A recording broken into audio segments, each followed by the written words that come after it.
Well, we were in southern Israel on Saturday morning near the border with Gaza when we spotted more than 24 men sitting or kneeling on the cold, wet ground, Israeli soldiers standing guard near them. Now, we now know that those men were Palestinians who were arrested by the Israeli military inside of Gaza and brought to Israel for questioning. Now, these men were blindfolded, they were barefoot, and if you look in this video, you can see their hands are tied behind their backs, and all they're wearing are these disposable white coveralls. Now, it's important to keep in mind that it was about 50 degrees Fahrenheit, 10 degrees Celsius, and quite rainy when we filmed this video. And the men in this video seem to be physically exhausted. You can see them kind of swaying around, their heads bobbing as they seem to be falling asleep. One man was actually lying on the ground before an Israeli soldier came to rouse him and prop him up. Now, the Israeli military, for its part, said, quote, "The individuals shown on camera are suspected of terrorist activity and were arrested in Gaza and transferred to Israel for further interrogation. Relevant suspects are taken for further questioning within Israel. Individuals who are found not to be taking part in terrorist activities are released back into Gaza as soon as possible." Now, the Israeli military also addressed the condition in which we found these Palestinian detainees. They said that they were wearing these white coveralls because they had been stripped and searched to ensure that neither they nor their clothing had any explosive devices or weapons on them. And they said that they were about to be placed on a heated bus and taken to a detention facility where they would be provided with actual clothing. Now, we weren't able to verify exactly how long these men were sitting outside in the cold because an Israeli soldier came to us and directed us once he saw we were filming to leave the premises. Now, as it relates to this claim by Israel that these men are suspected of terrorist activity, it's important to note that while this is the first time that we have actually been able to directly document the detention of these Palestinian men from Gaza, there has been a lot of footage circulating from Gaza of Palestinian men being detained, and in many cases, those men actually turn out to be civilians. They are spotted by their relatives or their friends as civilians. And in December, we actually spoke with 10 Palestinian men and boys who had been detained by the Israeli military, held for 5 days, and ultimately released without charge. Now, these men and boys, all of them had swollen wrists, some of them bruises on their wrists from having their hands tied behind their backs for 5 days. Now, the Israeli military, for its part, maintains that it treats all of these detainees in accordance with international law. Siguiendo de cerca, al transcurrir de las horas, el contenido de esta resolución. ¿Qué le parece este contenido? Pero a lo mejor antes de qué le parece, ¿qué significado tiene que se emita una sentencia así, que se entiende es obligatoria? ¿Cómo ve las cosas? Bueno, en lo estricto, si hablamos en términos generales, una sentencia de este tenor es algo muy fuerte para un país que es el vector de Medio Oriente y es un país que tiene el respaldo de los Estados Unidos. De manera indirecta, muchos lo interpretan como una resolución en contra de Estados Unidos, que es miembro permanente del Consejo de Seguridad, con los bemoles que ello puede tener, ¿no? Por lo demás, era una sentencia que era esperada de esta manera. En lo personal, y junto con otros colegas, no esperábamos que imponga un cese de fuego obligatorio. La Corte Internacional no va a ir nunca en contra de su propia Carta de la ONU ni le va a otorgar argumento a ninguna parte, en este caso Israel. Lo que hizo fue un juego de los artículos 41 y los artículos 51 y 92 de la Carta de la ONU, esto es, las medidas provisionales, las medidas cautelares con carácter urgente, en un caso donde la urgencia lo requiere, hizo jugar esa urgencia, ese estado de necesidad y con la rapidez y la premura que el tiempo lo necesita, hizo jugar eso con el artículo 51 de la Carta de la ONU, que establece la legítima defensa de un Estado soberano como es Israel. ¿Qué es lo que sucede? El problema es que muchos leen el artículo 51, el primer párrafo nada más, pero el segundo párrafo menciona que la legítima defensa de un Estado, más aún cuando debemos decir, y hay que remarcar esto, Israel es objeto de ataques terroristas de Hamás. Hamás es un grupo terrorista y no es un Estado soberano. Entonces, el segundo párrafo del artículo 51 de la Carta de la ONU indica que la legítima defensa de un Estado cesa cuando interviene el Consejo de Seguridad. Entonces, el Consejo de Seguridad intervino allá por la última semana de octubre hubo una resolución de un cese de fuego que no fue acatado, luego intervino en noviembre.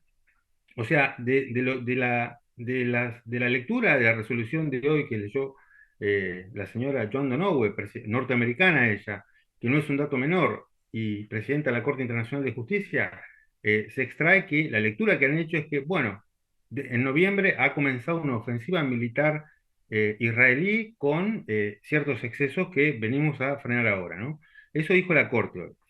Entonces, lo que hizo fue, aplicó el artículo 41 de las medidas provisionales, ¿no? Las medidas cautelares, con el juego del artículo 51 de la legítima defensa y con el juego del 92, que dice que ninguna disposición de la Carta de la ONU va a afectar el derecho a la legítima defensa de uno de los Estados miembros de la ONU, como es el caso de Israel, donde estamos parados ahora en un presunto genocidio. Todavía recién está iniciado esto, no se puede hablar de genocidio, ¿no? Así también la misma presidenta del tribunal dijo, esto no es un adelanto de opinión de una decisión de fondo. Me llamó la atención eso por una parte. Otra cosa que me llamó la atención fue, si bien no hay cese de fuego, lo que hay es le permite a Israel seguir defendiéndose, ejercer su legítima defensa, pero observando el derecho internacional humanitario. Los conflictos armados que se dividen en dos partes, esto es, el jus ad bellum y el jus in bello. El jus ad bellum es el derecho de Ginebra, que se llama, todos los convenios de Ginebra que protegen a la protección y a los bienes civiles, y el jus in bello, que es el derecho de la Haya, que básicamente regula todos los modos en la conducción de las hostilidades. Esto es, le dice, tenemos que proteger los civiles en Gaza, tenemos que proteger bienes civiles en Gaza, y a la vez tenemos que respetar las reglas de cómo hacer la guerra. Por ejemplo, no podemos tirar una bomba de 2.000 libras donde hay población civil, ¿no? Entonces, eso es lo que está diciendo la resolución de hoy. Bueno, se nos acaba el tiempo, abogado Javier Ruiz. Después de ver lo que la Corte Internacional de Justicia ha resuelto, en donde, si bien no pide un alto al fuego, está ordenando a Israel que evite un genocidio, en esto que ha explicado muy bien. ¿Qué puede seguir para cerrar el programa? Mire, paralelamente a la Corte Internacional de Justicia está abierto un proceso en la Corte Penal Internacional. De hecho, el proceso se abrió en el 2018, estaba la fiscal anterior, Fatou Bensouda, y luego lo prosiguió las actuaciones en el 21 el actual fiscal Karim Khan, británico. Lo que hay hasta ahora son, recordemos que en la Corte Penal Internacional se juzga la responsabilidad penal individual o subjetiva de las personas. Está estatuido por el Estatuto de Roma y rige lo que es el llamado principio de complementariedad, esto es, cuando los estados no pueden o no quieran juzgar determinados delitos.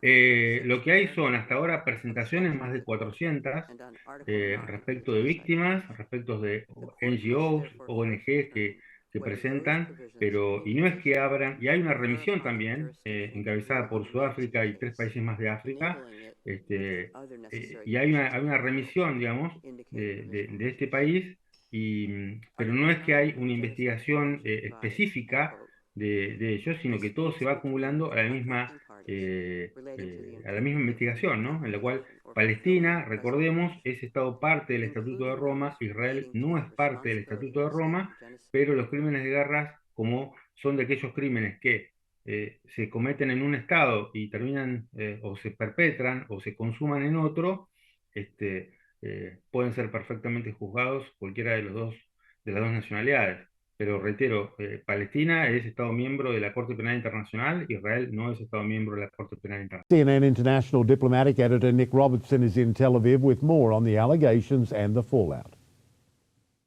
Well, the situation is escalating. UNRWA has released a statement saying that their aid operation in Gaza may have to end. They say that they give life-saving support to more than 2 million people inside of Gaza. The head of UNRWA is calling for all those nations who are suspending funding right now to change their minds. The United States, the UK, Germany, Italy, Canada, Finland, Australia, to name but a few, have decided to suspend their funding for UNRWA because of the IDF's investigation that discovered some staff members of UNRWA, believed to be allegedly potentially 12, were involved in the brutal October 7th attacks of Hamas, that they joined Hamas in that operation. Now, the UNRWA moved very swiftly to fire the staff that were alleged and accused of this. However, the situation is developing whereby the IDF says they have more information from the Intelligence Directorate here in Israel that other UNRWA facilities have been used for terrorist operations by Hamas. They say they haven't made that evidence public, but they say that they have it. And Israel's foreign minister is saying that he wants the leadership of UNRWA essentially to pay a price. He's calling on other nations to join the suspension of funds for UNRWA, and also saying that he's going to work with international partners to end UNRWA's operations inside of Gaza. That could potentially really change the nature of how humanitarian aid gets into Gaza, is distributed in Gaza. And at the moment in Gaza, given the desperate plight of so many of the displaced people, close to 2 million displaced inside of Gaza, this would be a heavy blow if UNRWA's operations were suspended in some way. That's not clear that that's going to happen in the short term. But as this situation seems to escalate and the rhetoric around it escalates, it really is unclear at the moment what the outcome is going to be. Nick Robertson, CNN, Tel Aviv, Israel.